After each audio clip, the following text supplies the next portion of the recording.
This is Poosh Ultimata at the Nosy Rag, and I'm pleased today to be interviewing Bobby Velour. We at the Rag have a lot of Bobby Velour fans, and I think the main question that has come up from all of our fans is, Bobby, how did it all begin? Were you crooning in the crib, or was there some moment later in your life where you had a insight, some kind of an epiphany where you knew you were headed into this velvet-voiced destiny?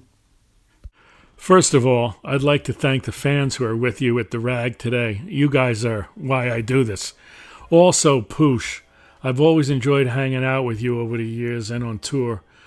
We've had a lot of good times, at least the ones I remember. I follow your blog, Poosh and Pull, regularly and always enjoy your interviews. So let me try to answer your questions in a way that will help you to know, as Frank sang in 1954, all of me. I was born in New York in 1955. I was only 4 pounds, if you could believe that. Since that time, I've bulked up considerably. As far as crooning in my crib, not so much, but they tell me I had a remarkable projection. Unfortunately, it wasn't my singing, it was projectile vomiting. Soon we moved to the Midwest. I was kind of sickly at first, but I got stronger and apparently funnier. I remember using humor to cover up a lot of flaws and get out of a lot of scrapes.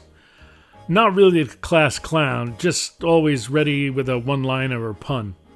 As far as singing goes, I remember loving jazz and big band music from my earliest possible memories. I would sing along and noodle on the piano before I could walk. They tell me my voice was always very nasal when I was little. Then I had an accident that changed things. One of my sisters hit me in the head with a stickball bat, resulting in a shocking amount of blood, an impressive amount of screaming, stitches, and by some amazing stroke of luck, my voice became less like burlap and more like velvet. By the time I was 12, I was playing trombone and piano and singing in church. We had moved back to New York by this time. Throughout high school and college, I played in all kinds of bands and learned to play a lot more instruments: flute, trumpet, saxophone, keyboards, lots of singing and songwriting.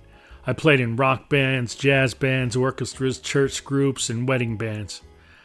I played in more than my share of dive bars, hotels, house parties, nursing homes, and lounges all around the Northeast. As far as stand-up comedy goes, I started cutting my teeth telling jokes at the clubs, the senior centers, and at wedding receptions back in those early days. In answering the second part of your question, I would say that there's no epiphany along the way. Music and making people laugh was all I really wanted to do from as long as I could remember, which is considerably not as long as it used to be. That's what she said.